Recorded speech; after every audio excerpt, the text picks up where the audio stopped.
ഇപ്പോൾ AIYF-ന്റെ ജില്ലാ നേതാക്കൾ കോട്ടയത്ത് മാധ്യമങ്ങളെ കാണുന്നു. തത്സമയം ഒരുപാട് തർക്കങ്ങൾ അവർ തമ്മിൽ ആ ചാറ്റിൻ്റെ ഫുള്ള് ദൃശ്യം നമ്മുടെ കയ്യിലുണ്ട്. ഒരുപാട് തർക്കങ്ങളുണ്ടായി. അവർ തർക്കിച്ചിട്ട് ഒരു തരത്തിലും അംഗീകരിക്കുന്നില്ല. ഇങ്ങനൊരു സംഭവം ഉണ്ടായിട്ട് അംഗീകരിക്കുന്നില്ല എന്ന് പറഞ്ഞപ്പം ശരിയാ, നിങ്ങൾ പറഞ്ഞൊക്കെ ശരിയാണ്, നിങ്ങളെല്ലാം മാന്യന്മാരാണെന്നുള്ള രീതി പറഞ്ഞു നിർത്തിയ സാധനത്തിൻ്റെ അകത്ത് ചെറിയൊരു സാധനം എടുത്തിട്ടാണ് അവർ പ്രചരിപ്പിക്കുന്നത്. ആ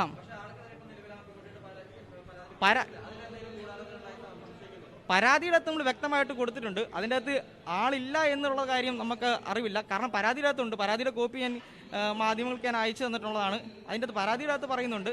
പിന്നെ അതിൻ്റെ അകത്ത് നിന്ന് മാറിപ്പോയിട്ടുണ്ടെങ്കിൽ അത് പരിശോധിക്കേണ്ട വിഷയമാണ്.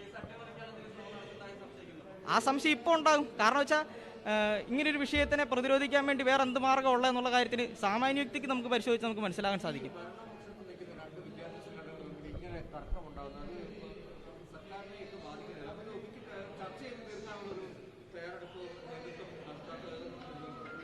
പ്രശ്നം ഉണ്ടാകുന്നത്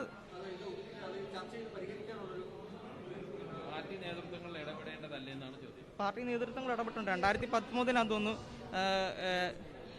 2019 അതിനുശേഷം നടന്ന സംഭവത്തിൽ 2019 പാർട്ടിയുടെ നേതാക്കന്മാരൊരു ഇത് പറഞ്ഞായിരുന്നു, ഈ ഒരു സംഘർഷവും ക്യാമ്പസുകളിൽ ഉണ്ടാകുന്നില്ല എന്നുള്ളൊരു ഇത് വന്നായിരുന്നു. അതിനുശേഷമാണ് ഇങ്ങനൊരു സംഭവം ഉണ്ടായിട്ടുള്ളത്. അതിനുശേഷം നമുക്ക് കൊറോണയായിരുന്നു. അതിനുശേഷം വന്ന ഒരു തെരഞ്ഞെടുപ്പിലാണ് ഇങ്ങനൊരു സാഹചര്യം ഉണ്ടായിട്ടുള്ളത്.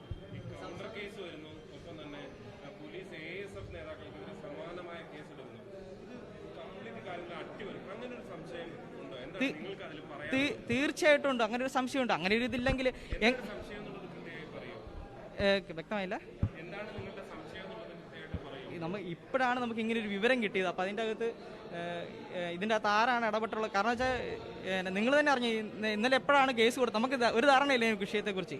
ഇങ്ങനെ ഇത്രയും നേരം ഉണ്ടായിട്ട് അവരെ എന്തുകൊണ്ടാണ് ഇത്ര തലേന്ന് തന്നെ, ഇന്നലെയാണോ അത് ഇന്ന് രാവിലെയാണോ എന്നറിയത്തില്ല, കേസുണ്ടായത്. അത് SFIയുടെ ഔദ്യോഗികമായിട്ടുള്ള അറിയിപ്പ് വന്നിട്ടുണ്ടോയെന്നും നമുക്കൊരു ധാരണയില്ല.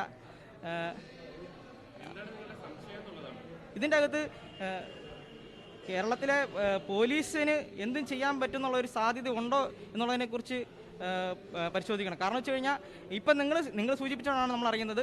അരുൺ എന്ന് പറഞ്ഞ അയാളുടെ പേര് ഇതിൻ്റെ അകത്ത് പരാതിയിനകത്തുണ്ട്, പക്ഷേ ഇതിൻ്റെ അകത്ത് ഉൾപ്പെടുത്തിയിട്ടില്ല. പക്ഷേ AISF നേതാക്കന്മാർക്കെതിരെ വരുമ്പോൾ 7 പേരുണ്ടെന്നാണ് പറഞ്ഞിട്ടുള്ളത്. എനിക്കതിനെക്കുറിച്ച് അറിയത്തില്ല, ആരാന്നും അറിയത്തില്ല, ആരുടെ പേരാ പറഞ്ഞെന്ന് അറിയത്തില്ല.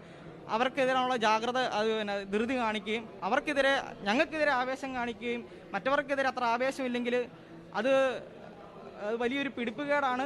ആ രീതിയിലേക്ക് പോയിക്കഴിഞ്ഞാൽ ഞങ്ങൾക്ക് ഇതിനെതിരെ പ്രതികരിക്കേണ്ടി വരും. കാരണം ഭരണകൂടം എല്ലായ്പ്പോഴും ആരുടെയും പക്ഷത്ത് നിൽക്കേണ്ട ആളുകളല്ല. നിഷ്പക്ഷമായ നിലപാടുകൾ ഭരണകൂടത്തിനുണ്ടാകണം. ഞങ്ങൾ ആ രീതിയിലേക്ക് പോയിട്ടുണ്ടോ എന്ന് ഞങ്ങൾക്ക് വ്യക്തമായിട്ടുള്ള അറിവില്ല. പക്ഷെ അങ്ങനെ ഉണ്ടായിട്ടുണ്ടെങ്കിൽ, പോലീസിന്റെ ഭാഗത്ത് നിന്ന് അങ്ങനെ ഒരു നടപടി ഉണ്ടായിട്ടുണ്ടെങ്കിൽ ഞങ്ങൾക്കെതിരെ ആവേശവും ബാക്കിയുള്ള അവർക്കെതിരെ AISF-ന്റെ ജില്ലാ നേതാക്കളാണ് കോട്ടയത്ത് മാധ്യമ